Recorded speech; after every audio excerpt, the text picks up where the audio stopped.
네, 우상호 정무수석입니다. 먼저 민주당 상임고문단 만찬 내용을 브리핑해 드리고 한두 가지 말씀드린 다음에 백브리핑장으로 이동하겠습니다.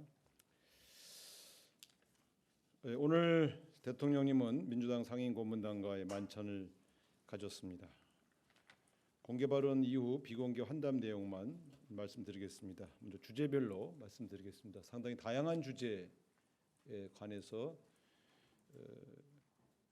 대통령님께 여러 가지 조언이 있었습니다. 먼저 한미 정상회담 관련해서는 한미 관계를 기술경제 동맹으로 발전시켜 나가는 계기가 되어야 하며 이에 대한 심도 깊은 논의가 진행되기를 바란다. 이런 조언이 있었고요. 또 트럼프 대통령을 만난 자리에서 북미 대화를 권유해서 한반도 정세의 변화를 도모했으면 좋겠다 하는 그런 말씀이 있었습니다. 또한 북한이 한미 합동 군사 훈련에 예민한 만큼 이 한미 합동 군사 훈련의 조정을 통해 남북 대화, 북미 대화가 진전될 수 있도록 잘 대화하기를 권유하였습니다. 남북 문제에 대해서도 말씀이 있었습니다. 현재까지 북측의 반응이 날카로운 점에 대해 우려를 표명하면서 그러나 과거의 경험에도 이러한 반응들을 늘 보여왔기 때문에 대통령께서 인내심을 갖고 대화 통로를 만들기를 권유하였습니다. 다음 경제 문제에 대해서도 이런 여러 조언들이 있었습니다. 현재 경제 상황이 심각하기 때문에 정부가 적극적인 재정 수단을 통해서 제조업에 대한 지원을 과감하게 해야 한다는 조언이 있었습니다. 제조업 생태계가 무너지면 나중에 호경기가 와도 기업을 살릴 수 없기 때문이라는 점을 강조하셨습니다. 이 개헌 및 검찰 개혁에 대해서도 말씀이 있었습니다. 개헌에 대해서는 대통령께서 국회의 개헌 논의를 잘 지켜보면서 지원했으면 좋겠다 이렇게 말씀하셨고요. 또 국민들이 참여하는 개헌 논의가 되었을 때 의미가 더 있지 않겠냐고 하는 말씀도 있었습니다. 검찰 개혁에 대해서는 대통령께서 의지를 갖고 집중해서 검찰 개혁을 완수할 것을 강조하였습니다. 정치의 소통에 관해서도 여러 고문님께서 말씀하셨습니다. 특히 여야 대화는 놓칠 수 없는 그러한 정치의 가장 중요한 수단이고 상생 소통에 관심을 갖고 지금까지 해온 것처럼 야당의 지도부가 들어서면 적극적으로 대화를 추진하기를 권고하셨고 대통령께서는 이런 고문님들의 다양한 주제의 조언에 대해서 명심하고 잘 참고해서 정책에 반영하겠다 이렇게 답변하셨습니다.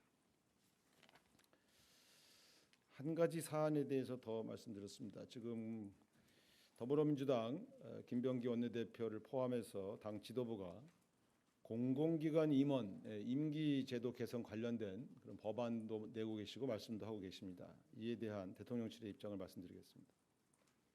전임 정부에서 임명된 공공기관장들이 국민 주권 정보와의 국정 철학과 보조를 맞추지 않고 있다는 평가가 이어지고 있습니다. 제도의 문제 때문에 정권 교체기마다 소모적인 논란이 되풀이되는 것이 안타깝습니다. 국민의 세금으로 운영되는 공공기관은 국민이 선출한 대통령의 국정 철학이 기관 운영에 일관되게 반영될 수 있게 해야 한다는 것이 다수의 여론입니다. 따라서 대통령의 국정 철학을 잘 이해하는 분이 공공기관의 임원으로 일할 수 있어야 한다고 생각합니다. 저는 과거 야당 비대위원장 시절에 사실 이 문제를 제일 먼저 제기했고요.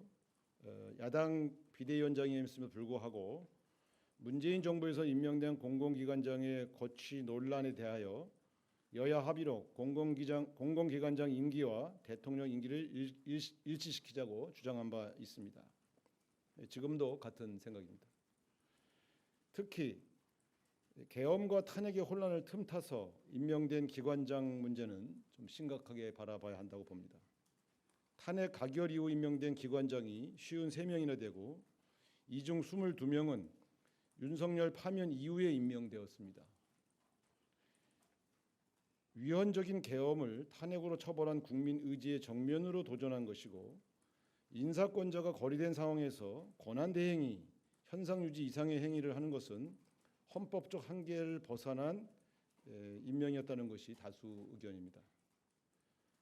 이번에 22대 국회에서 관련법 개정안이 다수 발의된 것으로 알고 있습니다. 매번 반복되는 소모적 논쟁을 이제는 끝낼 수 있도록 국회에서 여야 대화로 지혜를 모아주실 것을 간곡하게 요청드립니다.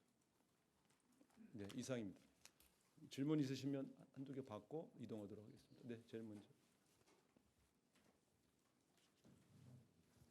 네, 저 디지털타임스 안소현입니다. 그 오늘 오찬 메뉴에 특별한 의미가 있는지 좀 궁금하고요. 그리고 네, 오찬 메뉴 메뉴. 의미가 궁금하고 또 빌 게이츠 이사장 만나서 대통령님이 그 원전 이야기를 언급하신 걸로 아는데요. 이게 지금 오찬에서는 원전 관련해서는 아무런 이야기가 없었는지 궁금합니다.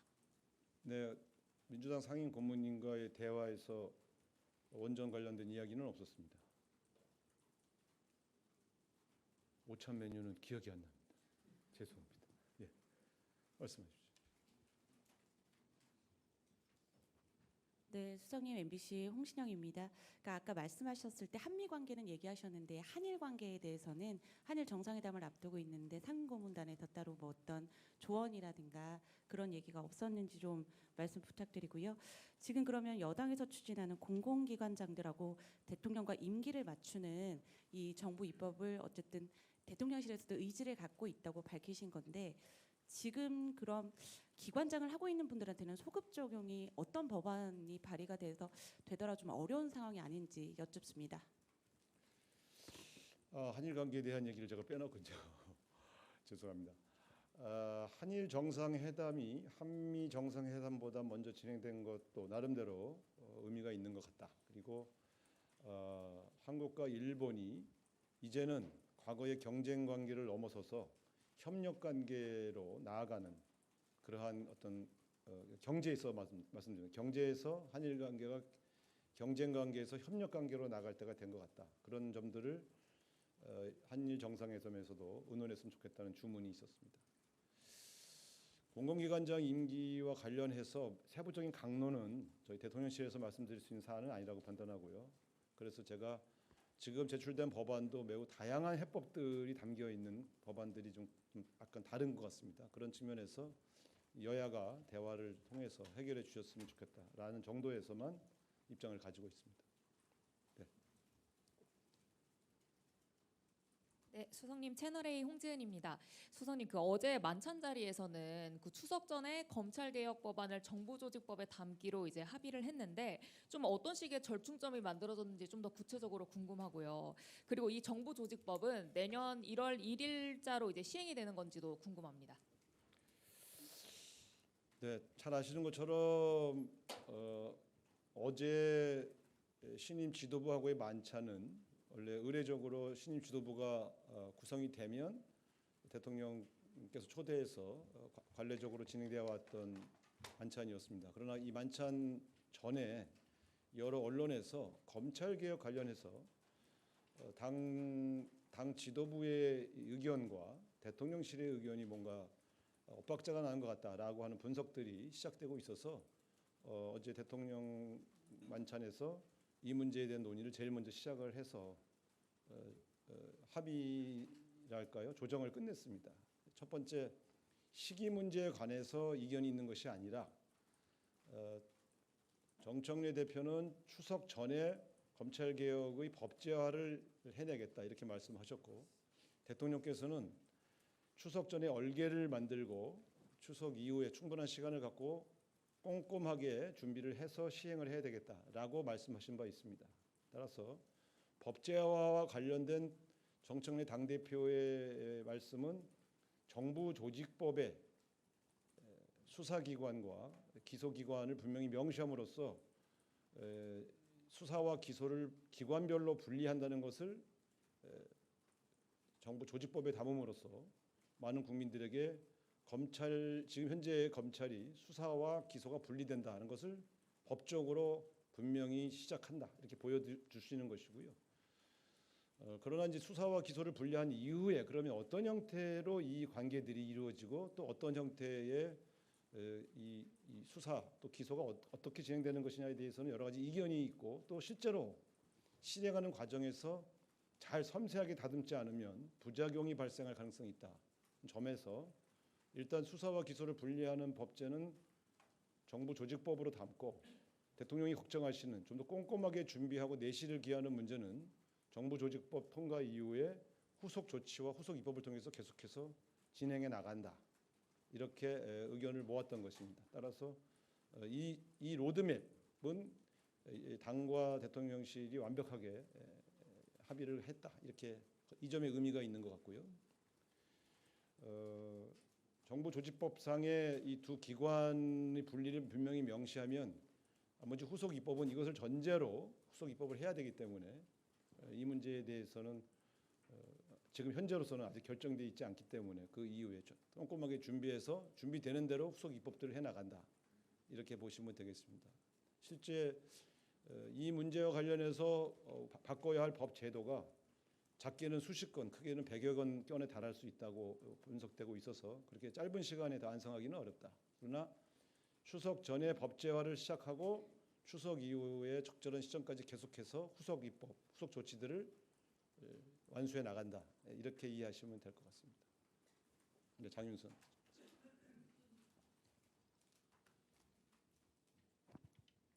네, 수석님, 저 취재편의점 장윤선 기자입니다. 몇 가지 좀 여쭤보도록 하겠습니다. 오늘 민주당 상임고문단 모임에서 국민이 참여하는 개헌 논의를 해달라는 당부를 받으셨다고 했는데요.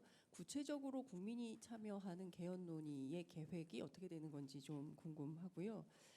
그리고 또 하나는 오늘 아침에 보도된 요미우리 신문 보도와 관련해서 여러 시민사회 비판이 좀 나오는 것 같습니다. 전체 9개의 면을 털어서 보도를 했고 그중에 일면 머리 기사 제목이 위안부 징용공 뒤집지 않겠다라는 게 제목인데요. 첫 번째는 그 대통령실에서 요미우리 신문을 선택해서 인터뷰한 배경이나 이유가 있으신지, 그리고 일본의 이 보도 내용과 관련해서 시민사회의 비판이나 반발에 대해서 대통령실의 입장은 어떤 것인지 여쭤보려고 합니다. 국민 참여를 통한 개헌의 필요성을 주장하신 고모님이 한 분 계셨는데 과거에 몇몇 국회의원들끼리 이렇게 의논해서 진행하는 방식보다 훨씬 더 많은 국민의 의견을 듣는 그런 방식의 개헌 과정을 거치면 좋겠다는 정도의 조언으로 저는 이해를 했습니다. 요미우리 신문과 인터뷰 내용이나 이것은 내일 있을 안보실장님과의 기자 간담회에서 질문하시는 것이 적절할 것으로 보입니다. 제가 이 과정과 내용에 대해서 심도 있게 분석하고 있지 않다는 점도 이해해 주시기 바랍니다. 저는 정무수석이라는 점도 강조를 하겠습니다. 근데 계속 여기서 이렇게 해도 될까요? 아니면 좀 옮겨서 하는 게 낫지 않을까요? 뭐 꼭 여기서 해야 된다고 생각하시면 그럼 두 분, 저 뒤에 먼저 하시고.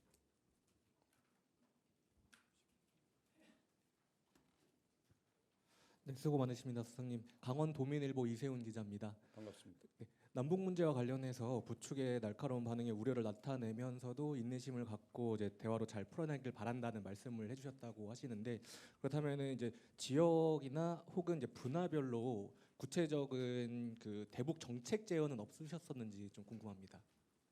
네, 오늘 오찬 회동은 사실 굉장히 짧은 시간, 1시간 한 20분 정도 안에 진행됐고 참석자가 10분 이상 되셨기 때문에 이렇게 자세하게 이 대화를 할 수는 없었습니다만은 이 논의는 과거에 오랜 경험을 갖고 있는 전직 국회의장님들 굉장히 당 대표급 인사들이 오셨기 때문에 옛날 경험을 조금 소개했습니다. 그래서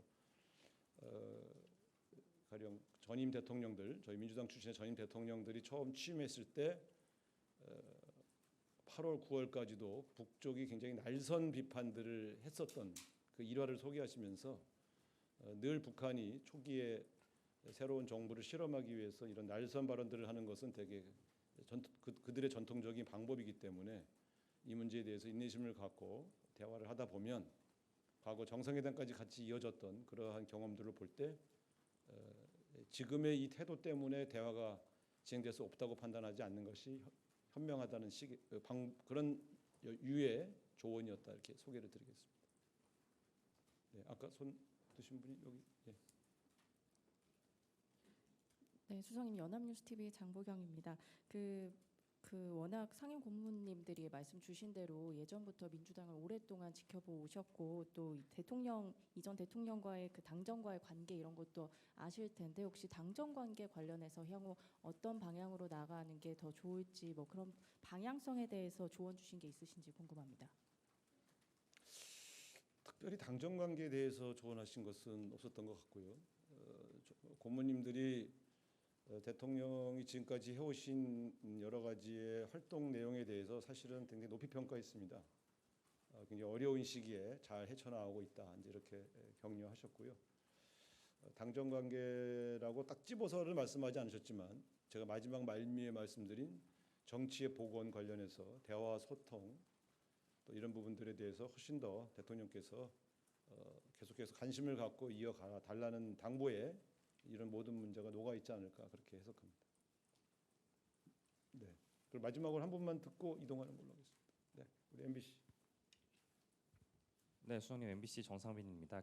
아까 공공기관장 임기 일치 관련해서 필요성 강조해 주셨는데 현실적으로 해당 법안이 기재위 소관이어서 민주당 다수당이지만 또 위원장이 야당인 측면이 있지 않습니까? 그래서 최종적으로 이 법안이 논의되려면 협조가 없으면 다소 시간이 오래 걸릴 수 있을 것 같은데 뭐 패스트 트랙이라든지 이런 부분에 대해서 여당과 논의하신 부분이 있는지 혹은 뭐 어떻게 통과 과정에 대해서 생각해 두신 게 있는지도 한번 같이 여쭤봅니다. 지금 어떤 법안의 내용이 가장 적절한지 여부 또 그 처리하는 과정의 여러 가지 방법론 이것은 저희 대통령실에서 관여할 수 있는 문제는 아니어서요. 저는 오늘 일반론적인 입장을 말씀드린 것이고 특히 이 문제를 최초에 제기했던 전직 야당 비대위원장 출신으로서 제가 좀 이 말씀을 드려야 되겠다 이렇게 생각을 해서 말씀드렸고요. 실제로 개별 국민의힘 의원들 특히 중진 의원들 몇 분과 통화해 본 바로는 필요성에 대해서는 동의한다. 그런데 굳이 민주당 정권일 때 주장을 하면 이게 과연 야당이 협조할 수 있겠는가에 대한 고민을 말씀하셔서 그래서 제가 굳이 제가 야당 대표 때 주장했던 내용이니 저는 저만큼은 주장의 일관성이 있지 않냐라고 주장할 자격에 관한 얘기를 좀 드린 것이죠. 그런데 어쨌든 가장 좋은 방법은 이것이 다음 정권 그 다음 정권에서도 반복될 문제이기 때문에 지나치게 국가적으로 이런 사회적 갈등이 계속 되는 게 바람직하냐는 측면에서 본다면 이번 기회에 여야 합의로 처리하는 것이 가장 바람직하다 이렇게 말씀드립니다. 네, 그러면 이 정도로 마치고 더 궁금하신 내용은 이동해서 말씀드리겠습니다. 네, 감사합니다.